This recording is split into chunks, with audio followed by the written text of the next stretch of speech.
Miss Young Homeowner.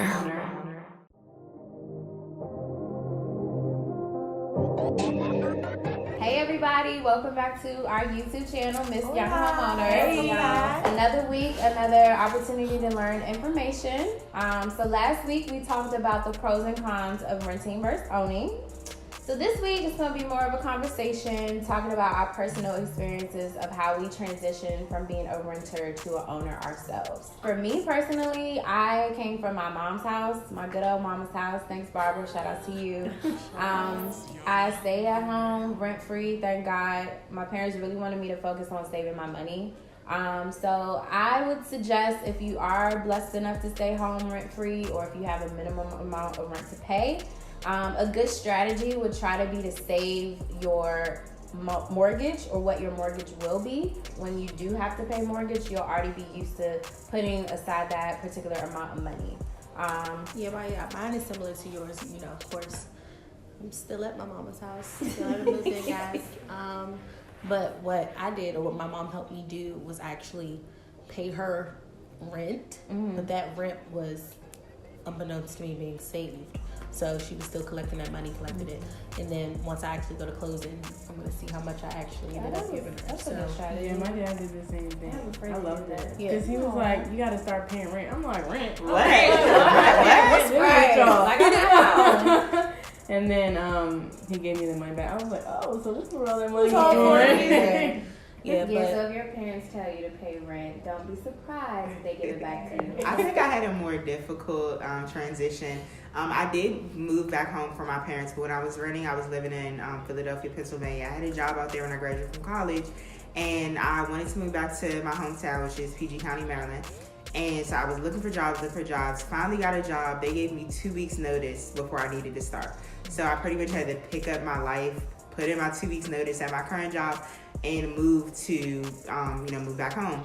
I was supposed to start my job in August. I had just renewed my lease in June. So I was only 2 months into a brand new lease. And in Philly? Yes, in Philly. And they charged me first and last month rent and a $500 cancellation fee to cancel my lease. So it was a lot. It was a lot. They made me pay the 1 month rent and the $500 fee up front.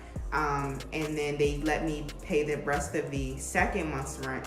I hate calling it rent because I wasn't living there and it was so annoying that I'm paying for a space I don't live in. But they let me break it into 2 installments. But pretty much, I ended up coming out of pocket significantly just to break my lease. It just literally came out of nowhere. When it came, it's like, okay, you got 2 weeks. Yes, you got 2 weeks in. So of course I wasn't going to say no. But, when I moved back, it was great. But I just had a time dealing with that. The only time they allow you to break your lease without any excessive fees, or if you have to leave for military duty, didn't fall in that category.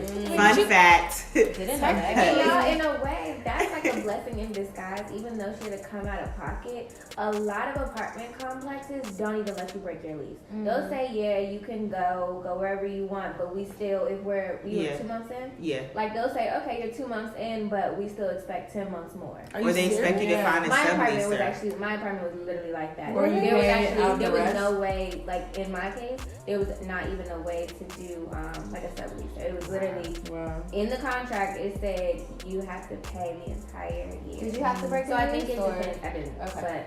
But we'll go back to the lease. Definitely read the fine print, especially if you are going to do that transition. Know what you signed off on. You definitely know what you're going to get yourself into in the event that something like that does come up. Because how many people just click past the terms and conditions? Right. I don't personally read them. What the thing said? What is it? You're signing away. For whatever reason, you don't want to take the time to read your lease agreement. At least ask those questions. Yeah, exactly. Like ask the salesperson, under what term can I break this lease? How much do I owe? Can I get a subleaser, etc.? Yeah, because you want to time it. If you are looking to buy a house, you want to time it so that you don't have to pay your lease and a new mortgage at the same time. Like that's probably the worst case scenario. You want to make sure you can. Yeah, you want to make sure you can end your lease and then kind of pick up where your mortgage starts. So is it my turn? Yeah, go ahead. So my personal story is kind of like a mix of all of their stories. Post undergrad, starting my career, I moved into an apartment so that I could be closer to work, like y'all reading, my rent was very expensive. It was affordable, but it was really expensive to be throwing that money away. And then in the second year, because I knew that I wanted to buy soon, I decided not to renew my lease and to move back home and just bite the bullet and make that commute to work. But in that time, I was able to pay my mom much less to stay home and kind of just stack my money up. I would still put aside pretty much the difference in between what I was paying my mom and what I used to pay and my rent, utilities, all that jazz. Put it into my savings knowing that I plan to purchase. I'd say one benefit that I could say that renting did have in my first year and that I really only knew because of my mom's guidance was to not go into that apartment and buy a bunch of just now furniture. I made sure that all the furniture that I bought I really loved. It was really quality furniture. So yeah, because it was quality furniture, I spent a little bit more on it. But now transitioning into home ownership, I already have an entire bedroom set. I have a quality mattress and box spring, a couch, bar stools, like TVs for pretty much all of the rooms. So that's one expense that I'm no longer gonna have to pay because I did buy it so that it can move with you. It's an investment. Yeah, I can speak that as well. And I got my first job in Philadelphia like a month before I graduated from undergrad. So my graduation gift from my mom, as always, come through in the clutch, was furniture. So all of the furniture that I bought to my home, which was like, a full kitchen set, bar stools, even everything from my pots and pans to my dishes.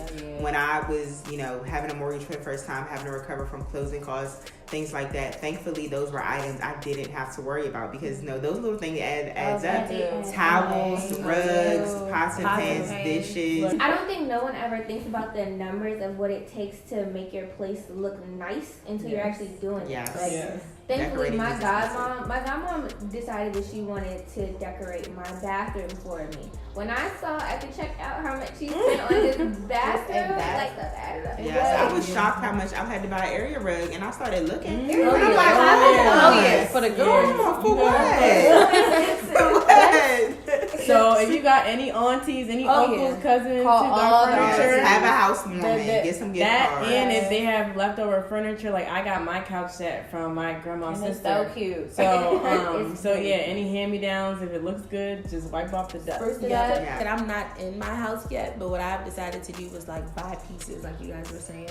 So definitely in that transition, what I did when I was renting in Atlanta, I actually rented furniture as well, so I didn't have that luxury. Smart. That's a good point. Yeah, if you rent the furniture and then it has like the warranty on it, you can swap it out if something breaks. But again, that was more so like a college type of thing. So I'm not sure if someone, that was renting. And I think a lot of like upscale apartment complex will also give you the option of like furnished versus unfurnished apartments. It could be saving an expense, especially if you know for a fact you're going to be something short term. Like I have a friend who's a traveling nurse. So every 3 to 6 months, she's on a new assignment. California, she's everywhere, like all over the state. So, whenever she's looking for an apartment or somewhere to live, she needs to find someone that offers furnished apartments in a very short-term lease. Because at most, she's in one place for 6 months. Or month to month. Exactly, or month to month. So depending on what your budget is like and what your long-term goals are, I think those are the two of the main focuses that come into play when you're thinking about what it's going to be like to lease. Really good points. And then just speaking of long-term goals or just goals period, like I gave myself 2 years out of college to be out on my own. So I knew that I would take that additional support from my mother, but I had a plan. Some people, they move in with their parents and they're like, okay, this is free. Like you said, you got the meals, but you can get a little bit complacent. So if you are in that transition period, be it renting or staying with someone else, don't get comfortable. Set a goal for yourself and then make sure that you're taking steps towards actively achieving that goal. So the home buying process took about a year for me. Mostly research, but like from the moment I got pre-qualified to moving in, it was about 6 months. From saving, from like really putting my mind to it, saving the money to do it, that whole process was like a year.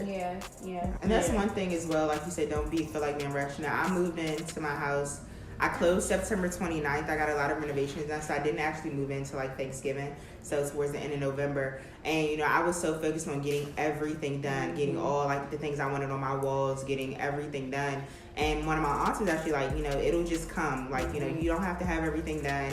It doesn't have to be perfectly furnished, ready for, you know, the photo shoot. Not a rush. And you'll find things, and then you find yourself settling. You know, I had bought this rug, and I was like, I just need a rug right here, like now. And 2 weeks later, I was like, I'm sick of this rug. I'm so sick of this rug. And I got rid of it, and I was like $100 out the window. I didn't get rid of it. I donated it. So I feel more better about it. But it's like I was just so intent on just getting everything done. And, you know, I'm a very like schedule and plan oriented person. So I need A, B, C, D. There's no like it needs to be in order, it needs to be done. I need to check it off my list. And like there are certain things even now, and this is what April, I still haven't checked everything off my list, but like I'll go out and I just found a painting that I want to put in my bedroom. So it's just like I'll go out randomly and find stuff, and eventually it'll all come together. Yeah. It's not a rush, and I think that is a big benefit if you're transitioning from having an apartment or renting to moving out. You already have like things that you can furnish your house with. Like I moved in brand new, so I had no silverware, I had no towels, I have a light bulb, I didn't have a hanger.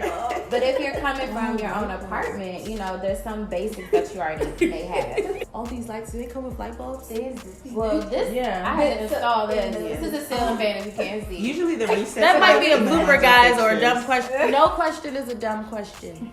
So put it down below. But apparently houses come with light bulbs. No, they do. They already came with light bulbs. Crop that out. But if it goes out, then it's on you. It is on you. You can't put it in maintenance ticket. So that is something to a great segue. That is something to expect when you are transitioning from being a renter to owner. You don't have a landlord when you own your house. Like you are your landlord. You are your landlord. Like one of our real estate guru, King, shout out to King. Behind the scenes. But he said today that before he got here, his power went out. And I'm like, dang, what do you do? What do you do? Like you don't call the leasing office. No, so you don't have a landlord. Like, and I actually had a good but had a good relationship with the maintenance guy. So like we talk really? Like if I had like a curtain that needed to go up or like blinds or something that need to be fixed, like I can call Mr. What's his name? Charles. It's always a Charles or Uncle Charles. Right. I can call Mr. Charles and he would do it for me. So now like you have to have like a general contractor or like your own handyman. TaskRabbit. Have a cousin that hangs paintings. Shout out to TaskRabbit.com. When y'all looking into home ownership, also start looking into your connections. Yeah, who in your family, who in your close friends knows how to do like just simple stuff. But I was calling on my my previous owner. So although new construction, the woman before me bought out our building and then, you know, turned the apartments into condos. So I would call her and she would call her maintenance people. So already a connection there for them to come. So that's also a great resource. She was still able to fix some things like based off infrastructure or whatever, but you can't always call. You might not have one. Like you guys are new construction, so and I also found this during my process because I had a lot of issues, which we'll talk about in another episode. It's this website called TaskRabbit, and I'm sure there's similar websites like TaskRabbit. Put it down below. And a rabbit.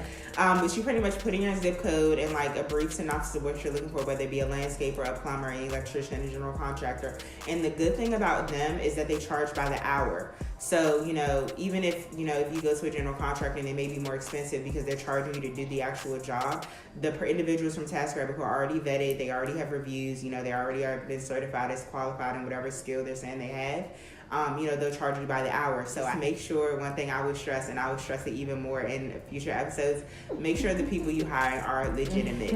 Like, make sure they are legitimate. I know your cousin may want to do it for the low, but just the cheap price does not always mean that it will be quality work. Right. You're going to have to pay for this, too. So you need to make sure you have a rainy day savings for when things go wrong. That is something that transitioning, I think you need to make sure you have that rainy day maintenance and repair fund as well. Also, but the upside to that is that opposite of repairs are also like investment renovations or whatever. So like if you want to add a balcony or if you want to, cut a new door in your backyard, or you can do any of that too. Or recess lights, backsplash. So you can add on to your home without saying like or painting without having to paint it back. Even as small as painting, like if you want a red wall, I know a lot of apartments. Who wants a red wall? But like a brick I wall. would like a red wall. It's a little accent. Just an accent. You can add a brick wall or something like that. I love exposed bricks. You can just let your creativity shine through. Yeah. Which is another thing that you can expect when you make that transition. Like when you have your own place, you can be more creative. Like as opposed to being in an apartment or having a roommate in an apartment, you can't really make your own accent walls. Like now, you can do whatever you want, more or less. Here's something that I want to hear from you guys. Let us know if you want to see like a MTV Cribs from the My Hotel. Am I the only? Miss Young Homeowner Cribs. Yeah. The whole time. I know I'm not the only one. Like when I was little, did y'all used to play Cribs? I definitely used to play Cribs. So let us know if you want to see like a house tour. I think that'll be something cute. Yeah, that would be cute. Kind of welcome you in our homes. Yeah. I have a question for you guys that either rented or what was the hardest part of that transition? Like, would you say it was like for the people that like us that moved from home? Would you say it was probably paying your bills, or would you say like since you relocated? Absolutely. Transitioning, like the upfront costs that are associated with buying a house that might not be there when you're renting is an adjustment as well. Like all the things you have to pay for upfront to get in the house is a little overwhelming. Not in a bad way.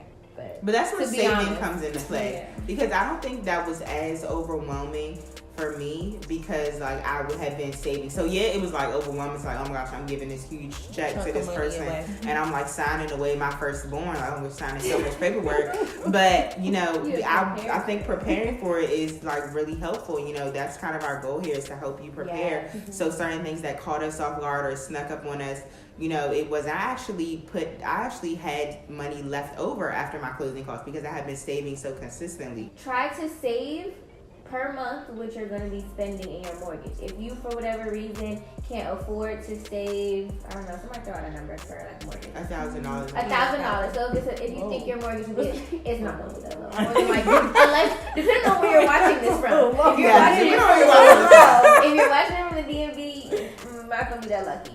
But, so say a mortgage is $1,000. If for whatever reason you can't budget $1,000, then save $700. That's still getting you somewhere. That's getting you started. And then once you figure out your finances and have a little leeway for that extra $3, start saving that extra $3 on top of the $700. But just you have to start somewhere, because if you don't, when you are ready to purchase, as soon as you start seeing the numbers that it costs for your down payment, for closing costs, everything that's like in your closing costs, and then also what you're gonna have to start paying on a month-to-month basis, and all of these things are before you get to do the fun stuff like decorating your home.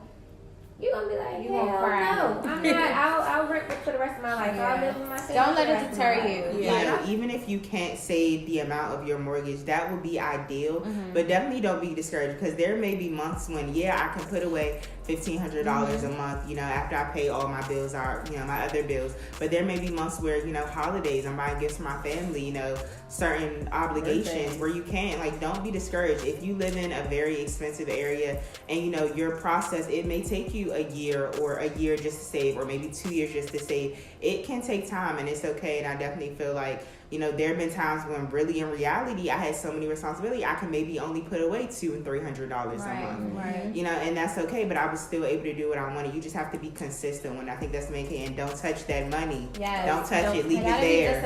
Leave it there. You have to be disciplined. Yeah. So one of the main things we also wanted to highlight was the difference between how you pay your mortgage versus how you pay your rent. So when you're leasing, you have a month-to-month rent. And you usually pay your rent on the first of the month. So for example, this is April. So if my rent is due April 1st, when I give that money to my landlord April 1st, I'm paying for the month of April. Whereas with a mortgage, it's the opposite. So of course your mortgage may be due on the first of the month, but you're actually paying for the prior month. So my April 1st my April 1st mortgage that I'm paying is actually going to be paying for the time that I lived at that home, during the month of March. So with leasing, you're leasing to live, so you're leasing to pay for that current month, whereas your mortgage, you know, you're paying for the prior month. You get to live first. Live first and then pay. Yes. Okay, ladies. Well, I think we've covered some really good tips on how to transition and how to adjust overall. Definitely. And I hope you guys are enjoying getting to know us, getting to know our process. Again, we're super excited to share so much more information with you guys. So make sure you be sure to like, comment, subscribe, hit that bell, get those notifications. And of course, ask us questions, interact. We definitely want to hear from you guys. And let us know if you want to see the My Ho Cribs tour. Yes. All right. Till next time. Thanks for watching. Bye, y'all.